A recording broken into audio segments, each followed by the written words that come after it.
स्वागत करती हूँ द साइलेंट जोन पर। नमस्कार, मैं परमिता। कहानी का नाम है कल्याणी। कहानीकार हैं सुभद्रा कुमारी चौहान। चलिए सुनते हैं कहानी कल्याणी। विवाह के बाद नववधु को लेकर जब बैरिस्टर राधा रमन घर लौट रहे थे, तब रास्ते में ही एक रेल दुर्घटना हो गई। कई बाराती घायल हो गए। दो का तो घटनास्थल पर ही अंत हो गया। मरने वाला एक लॉ का विद्यार्थी था और दूसरे थे स्वयं बैरिस्टर राधा रमन।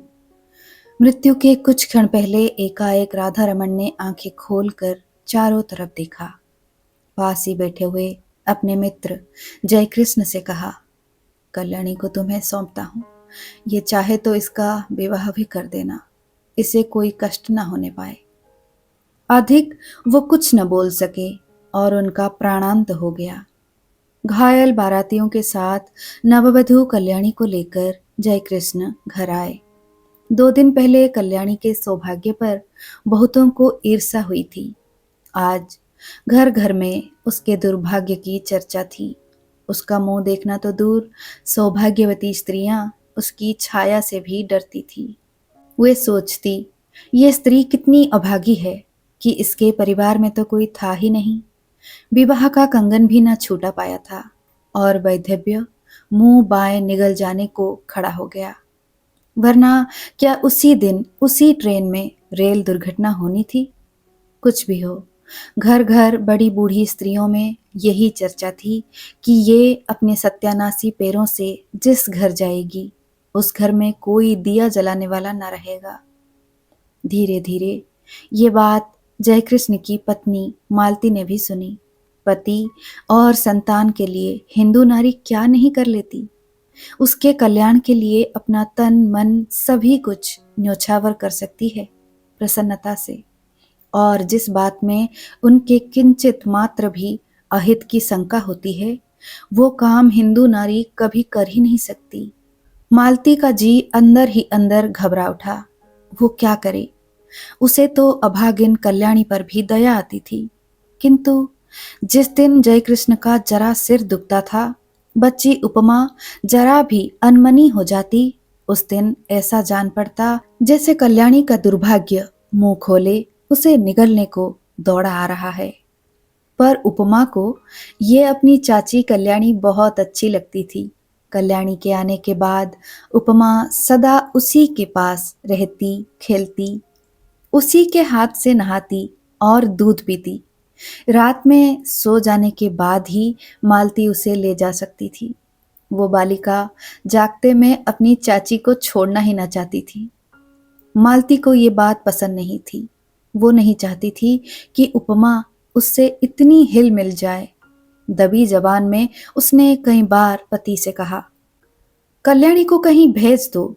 किसी की जवान विधवा आज 6 महीने से अपने घर में है, लोग क्या कहते होंगे?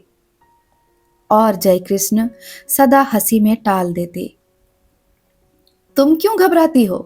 कहने वाले मुझे ही तो कहेंगे, विधवा जवान हो या बूढ़ी, तुम्हें तो कोई कुछ भी ना कहेगा। किंतु जिस बात से मालती सबसे अधिक डरती थी, वो बात जयकृष्ण से कभी कह ही ना सकी। वो कैसे कहे कि वो भी इन बूढ़ियों की बात पर विश्वास करती है। उसे रात दिन अपने पति और बच्ची के अमंगल की आशंका बनी रहती। धीरे धीरे 7 महीने बीत गए और जयकृष्ण कुछ भी निश्चय न कर सके कि वे कल्याणी के लिए क्या करे। एक दिन नगर के किसी प्रतिष्ठित व्यक्ति के मर जाने से ऑफिस बंद हो गया और वे समय से बहुत पहले घर आ गए। नीचे कोई ना था। ऊपर उपमा की आवाज आ रही थी। सोचा वे लोग ऊपर होंगे। ऊपर गए। सीढ़ियों पर चढ़ते ही देखा कल्याणी नहाकर बाल सुखा रही थी। खूब लंबे घने काले केसों के बीच गोरा गोरा मुंह बिल्कुल चांद सा लग रहा था। बड़ी बड़ी आंखों में एक विशेष प्रकार का आकर्षण था। ऐसा सौंदर्य तो जयकृष्ण ने कभी देखा ही ना था। अंग प्रत्यंग से यौवन जैसे फूटा सा पड़ता था। क्षण भर निहारने का जय कृष्ण लोभ सम्वरण न कर सके और तभी कल्याणी की नजर जय कृष्ण पर पड़ी। उसने सिर ढक लिया। लज्जा की लाली उसके चेहरे पर दौड़ गई। उसका सौंदर्य दूना हो गया। इधर जयकृष्ण का अधीर मन बेकाबू हो चला। वे अब सीढ़ियों से ऊपर जाकर कुर्सी पर बैठ गए। कल्याणी से बोले, मुझे तुमसे कुछ बात करनी है कल्याणी। कल्याणी मरी जा रही थी। वो नहीं चाहती थी कि जयकृष्ण उससे ऐसे समय में कोई भी बात करे जब मालती घर में नहीं है। बात चाहे कुछ भी हो, पर मालती को संदेह जरूर होगा, ये कल्याणी जानती थी। वो इसीलिए चुप थी। पर जयकृष्ण फिर बोले। उनकी आवाज भारी और स्वर कांप रहा था। कल्याणी, मृत्यु के समय राधारमण तुम्हें मेरे हाथों सौंप गए थे। मेरा कर्तव्य तुम्हें सुखी बनाना है, किंतु सुख का मार्ग तुम्हें ही निश्चित करना होगा। कल्याणी ने आंखें उठाकर जयकृष्ण की तरफ देखा, किंतु देख न सकी। उनकी आंखों में उसने कुछ देखा। उसे अच्छी तरह न जान सकी कि क्या था, किंतु उस दृष्टि में कुछ था जिससे कल्याणी सिहर उठी। एक प्रकार की बिजली सी उसके सारे शरीर में दौड़ गई। ये उसका पहला अनुभव था। कल्याणी ने कहा, आप जो ठीक समझे करें, मैं कुछ नहीं जानती। अच्छा होता कि आप बहन जी के आने पर मुझसे बात करते। वे सुशीला बहन जी के घर गई हैं। अच्छा, उनके आने पर ही मैं बात करूंगा कल्याणी, कहते हुए जयकृष्ण बाहर चले गए। मालती को ये बात मालूम होगी या स्वयं कल्याणी कह देगी, किंतु अगर आते ही उपमा ने कह दिया कि बाबू चाची के पास ऊपर बैठे थे, तो तुरंत तूफान खड़ा हो जाएगा। इसीलिए कल्याणी उसे कहानी कहकर बहलाने लगी। कल्याणी को लेकर कभी घर में तूफान खड़ा हो जाता, तब उसका जी चाहता था कि धरती फटे और वो समा जाए। वो नहीं चाहती थी कि वो उनके सुखमय जीवन में विषाद का कारण बने। इसीलिए सबसे छिपी छिपी रहती थी। वो यही चाहती थी कि किसी को उसके अस्तित्व का पता न लगे। अभागिन नारी, जिसे परमात्मा ने सौंदर्य देते समय तो इतनी उदारता दिखलाई थी, पर उसके भाग्य में सुख का एक क्षण भी न लिखा था। सुशीला के यहाँ मालती को बहुत सी बातें सुनने को मिला। सुशीला की सास ने यहाँ तक कहा, दुल्हन, तुम्हें तो अभी अच्छा लगता होगा, सहेली मिल गई है, पर वो कुलक्षणी है, तुम्हारा घर भी चौपट कर देगी। उस छूत को निकाल बाहर करो। मालती निश्चय करके लौटी थी कि आज वो जयकृष्ण से जरूर कहेगी कि अब वो कल्याणी को अपने घर में ना रख सकेगी। बहुत दिन रह चुकी। लौटते ही उसने देखा कि जयकृष्ण कमरे में लेटे अखबार पढ़ रहे हैं। उसने अंदर आकर घंटी की बटन दबा दी। उपमा सो गई थी। कल्याणी नीचे आई। मालती ने उसे चाय तैयार करने को कहा। सोचा चाय पीने के बाद कहूंगी, किंतु रहा न गया। दफ्तर पहुंची। जयकृष्ण ने अखबार रख दिया। पत्नी का वे बहुत आदर करते थे। मालती पास जाकर बैठ गई।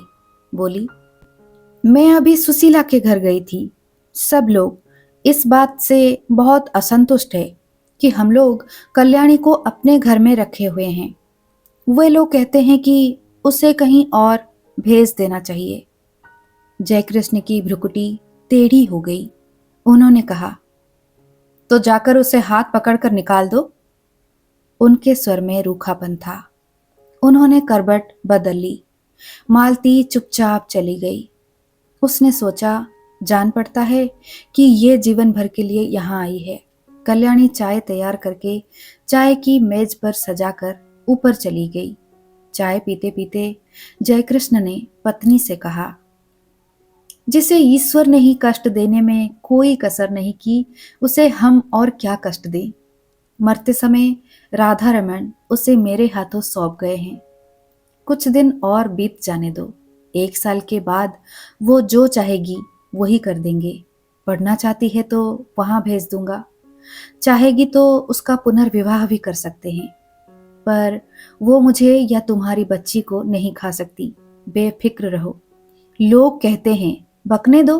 दुनिया में हर किसी को प्रसन्न रखने की कोशिश करने वाला किसी को भी प्रसन्न नहीं रख सकता। मालती बोली, मैं ये नहीं कहती कि उसे आज ही कहीं भेज दो, पर 15 दिन बाद मुझे माँ के घर जाना पड़ेगा। मेरी भतीजी का ब्याह है। कल्याणी यहाँ अकेली रहेगी? जय कृष्ण बोले, अकेली क्यों रहेगी? उसे भी साथ ले जाना। मालती ने उत्तर दिया, साथ कैसे ले जाऊंगी? सगुन साइत के दिन लड़की पर इसकी छाया पड़ी तो? लोग तो बड़ी बूढ़ी विधवा की छाया से भी हल्दी चढ़ी लड़की को बचाते हैं।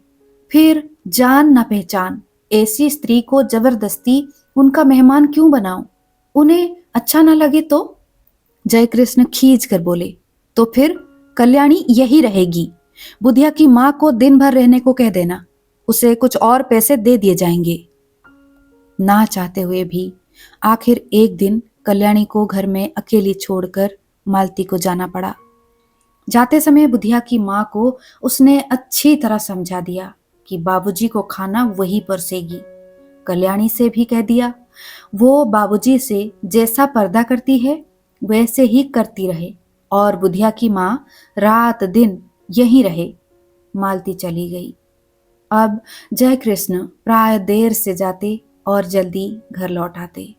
कभी कभी वे दफ्तर जाते ही नहीं। ये बात ध्यान देकर कल्याणी ने देखी।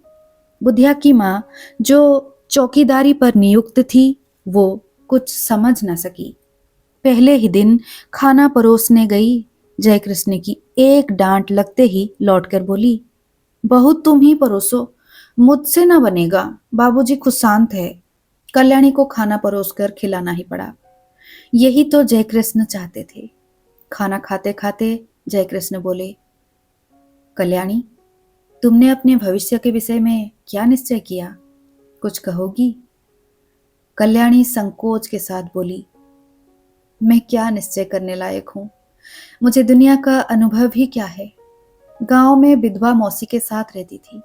एक दिन वही सुना कि मेरा विवाह होने वाला है।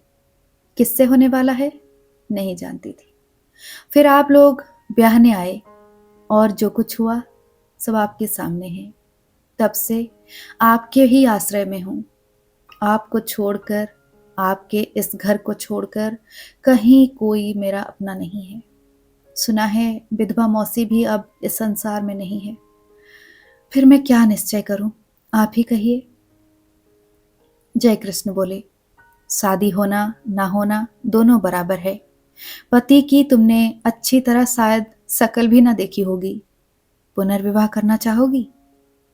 कल्याणी बोली, पुनर्विवाह? विवाह से सुख मिलने वाला होता तो मेरे पति उसी दिन रेल से कटकर न मर जाते।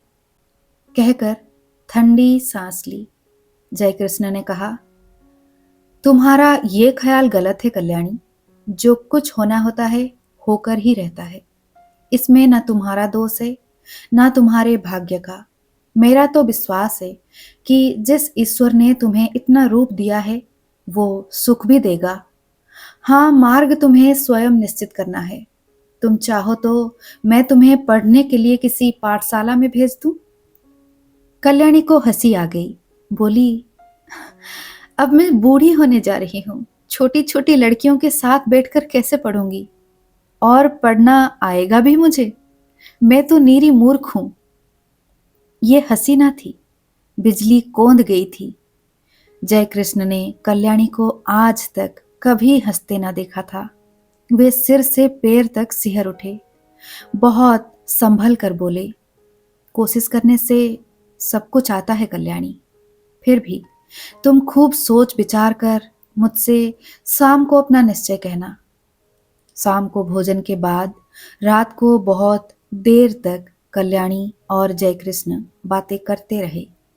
पहरे पर नियुक्त बुढ़िया पड़ी हुई खर्राटे भर रही थी। कल्याणी ने कहा, पति को मैं प्रेम न कर सकी क्योंकि संयोग और वियोग में केवल 2 ही दिन का अंतर था। हाँ, दया भाव से ही प्रेरित होकर उन्होंने मेरा पाणी ग्रहण किया था, इसीलिए उन पर मेरी अपार श्रद्धा पहले से ही थी। वो अब भी है, किंतु प्रेम से तो मेरा प्रथम परिचय उसी दिन हुआ जिस दिन आप सीढ़ियों पर चुपचाप खड़े थे। आप विश्वास मानिए कि आपको मैं जितने श्रद्धा भाव से देखती हूँ, उतना ही आपसे प्रेम भी करने लगी हूँ। फिर भी आपके साथ मेरा पुनर्विवाह असंभव है। क्यों कल्याणी, तुम्हें आपत्ति क्या है? भर्राई हुई आवाज में जयकृष्ण ने पूछा और कल्याणी के हाथ को अपने हाथ में ले लिए। कल्याणी ने तुरंत अपना हाथ छुड़ा लिया और संदिग्ध दृष्टि से जयकृष्ण की ओर देखा। जयकृष्ण को अपनी भूल मालूम हो गई।